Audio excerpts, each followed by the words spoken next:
ფრენები და ჯავშნები, როგორია ისრაელ-ირანის კონფლიქტის გავლენა საქართველოს ტურისტულ სექტორზე. გიყვებით რამდენიმე წუთში. მაკა ბოჭარიშვილი შეერთებული შტატების სახელმწიფო დეპარტამენტის უფროს მრჩეველს შეხვდა სამინისტროს ინფორმაციით საუბარი შეეხო ქვეყნებს შორის ურთიერთობებს და რეგიონში მიმდინარე პროცესებს. დაჩი ბერაია შემოსავლების სამსახურის უფროსი გახდა. ეს წელს მისთვის მესამე საკადრო ცვლილებაა. მაისში საქართველოში ფულადი გზავნილები 12%-ით გაიზარდა, ქვეყანაში 317 მილიონ 420 დოლარი გადმოირიცხა, ყველაზე მეტი 59 მილიონი დოლარი შეერთებული შტატებიდან. მაისში თბილისში 3304 ბინა გაიყიდა, რა 5%-ით მეტი ვიდრე შარშან. წლიურად 6%-ით გაიზარდა გასაყიდი ბინების საშუალო ფასი, რამაც კვადრატულზე 1266 დოლარს მიაღწია.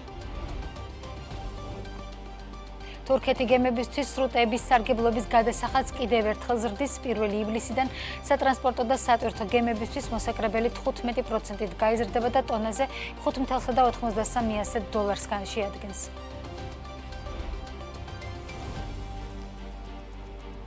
მოგესალმებით, ეს BMG რეგიონის წამყვანი ბიზნეს მედია სააგენტო. საქმიან ამბებს BMG-ს გუნდთან ერთად ნინო ტავატაძე წარმოგიდგენთ. ისრაელ-ირანის კონფლიქტის დასრულების ორი შესაძლო ვარიანტი არსებობს. ამის შესახებ საქმის კურსთან ისრაელში საქართველოს ყოფილმა ელჩმა არჩილ კეკელიამ განაცხადა. მისი თქმით, ერთი სცენარი მესამე ქვეყნების ჩართულობით მოლაპარაკებების გამართვა და ირანის მიერ ბირთვულ პროგრამაზე უარის თქმა.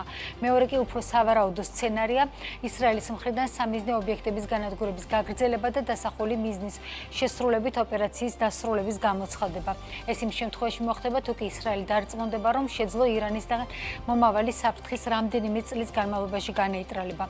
აღსანიშნავია, რომ 13 ივნისიდან ისრაელმა ოპერაცია აღმავალი ლომის ფარგლებში ირანის ბირთვულ ობიექტებზე, სამხედრო მეთაურებსა და ბირთვულ მეცნიერებზე ფართომასშტაბიანი იერიში მიიტანა. იერიშის sapasukho დარტყმები განახორციელა ირანმაც. ისრაელის პრემიერ-მინისტრის ადმინისტრაციამ განაცხადა, რომ ირანმა ისრაელის მიმართულებით საერთო ჯამში ამ დროისათვის 370 ბალისტიკური რაკეტა ისროლა, დაიღუპა 24 ადამიანი, 592 კი დაშავდა.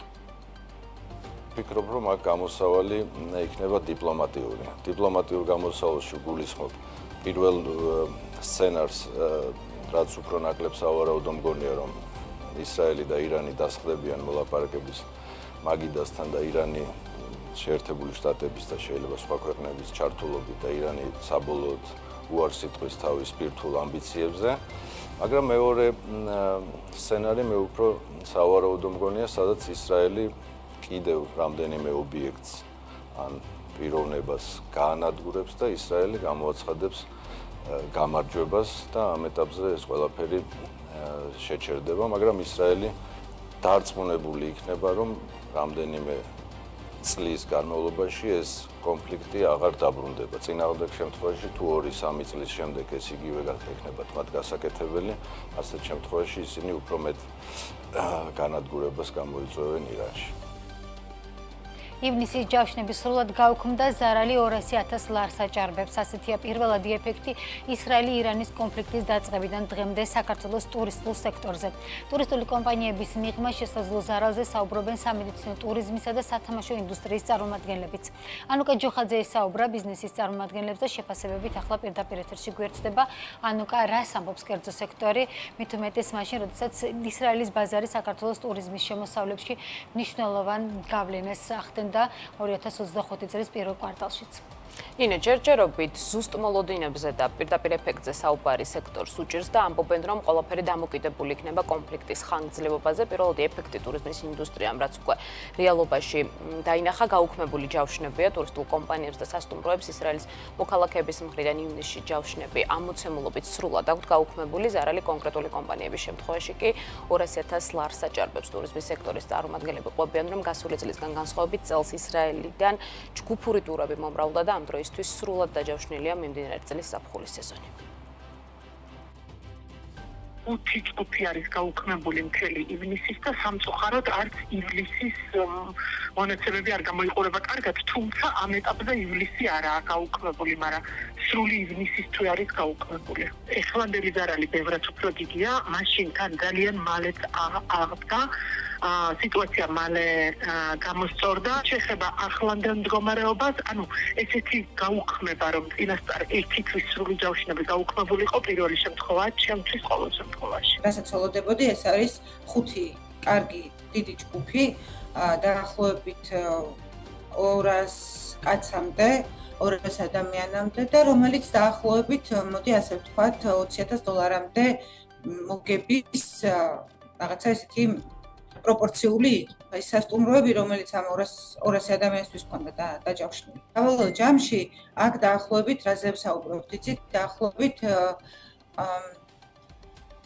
200 ადამიანი, დაახლოებით $120,000-$130,000 შემოსავალს, რომელიც ქვეყანაში უნდა შემოსულიყო. ნეგატიურ ეფექტს ელოდებიან სათამაშო ბიზნესის წარმომადგენლებიც, რომელთა მომხმარებლებში დიდი წილი სწორედ ისრაელის მოქალაქეებზე მოდის. სექტორული ასოციაციის ხელმძღვანელი გვიხსნის, რომ გასულ წელს ამ ქვეყნის მოქალაქეებზე კაზინოებში 35% მოდიოდა, რაც ბათუმში მდებარე ობიექტებისთვის მნიშვნელოვანი შემოსავლის წყაროა. ჩარშან 35%-მდე იყო ისრაელის მოქალაქე, ვინც იღებდა აზარტული თამაშების სერვისს და ეს მარტო აზარტული თამაშების სერვისზე არ არის აქ საუბარი, აქ არის საუბარი, როდესაც ადამიანი ჩამოდის ჩვენს ქვეყანაში და იღებს რაღაცა კონკრეტულ, ესე ვთქვათ, სერვისს, ის იღებს სასტუმრო მომსახურებას, ყიდულობს პროდუქტს, დადის რესტორანში და ასე შემდეგ. შესაბამისად, ეს საკმაოდ გავლენა იქნება, განსაკუთრებით ბათუმის რეგიონისთვის, იმიტომ რომ ბათუმის რეგიონი ასე თუ ისე მაინც დამოკიდებულია აზარტულ თამაშებზე და ეს მომხმარებელი თუ მოაკლდება, შესაბამისად ბათუმის რეგიონს მთლიანად მოაკლდება რაღაცა კონკრეტული შემოსავალი და შესაბამისად ეს ნეგატიურად იმოქმედებს.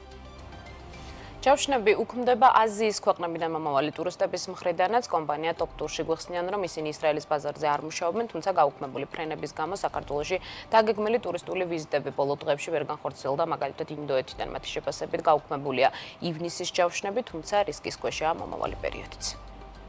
ავიაკომპანიები, რომლებმაც ჩვენ საჰაერო სივრცეში ვერ შეძლეს გადმოკვეთა, ეს იყო ინდიგო, ინდოეთის ავიახაზები, ეს იყო ყაზახეთი, ეს იყო ერაყიდან მიმოსვლა, რუსეთი, ძალიან ბევრი.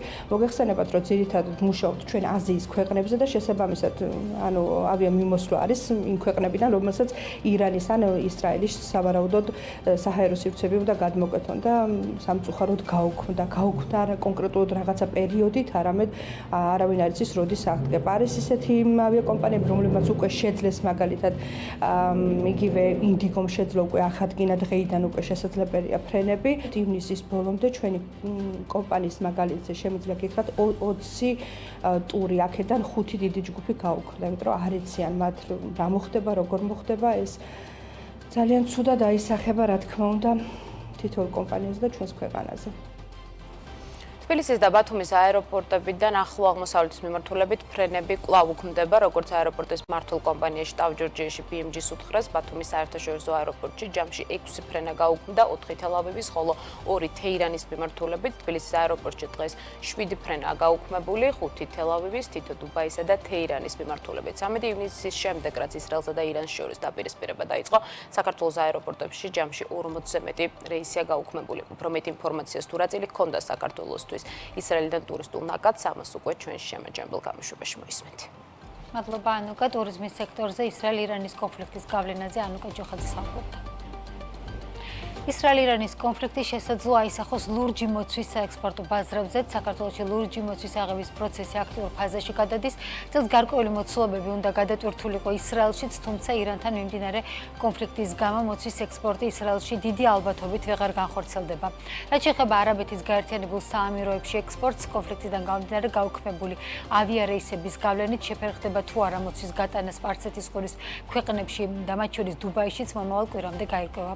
ლურჯი მოცვის მწარმოებელთა ასოციაციის პროგნოზით წელს საქართველოდან მოცვის ექსპორტი გააქტიურდება ევროკავშირში, სადაც წელს მოცვსა და ზოგადად ხილზე დეფიციტია.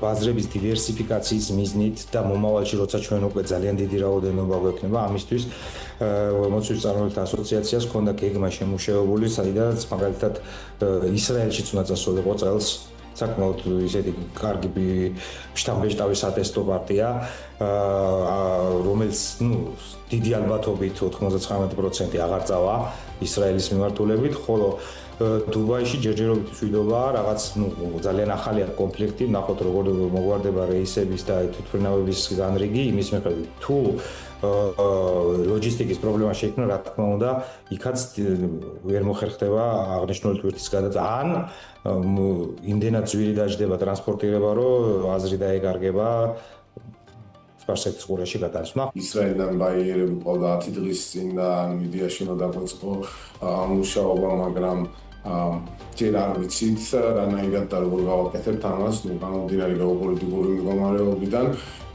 ევროპაში ვაგზავნით უკვე აქტიურად და რამდენიმე კონტეინერი გზაში არის ჩვენი ასოციაციიდან. და ევროპის ბაზარზე პრობლემა არ არის და წელს ძალიან კარგი ფასი არის ზოგადად ევროპაში.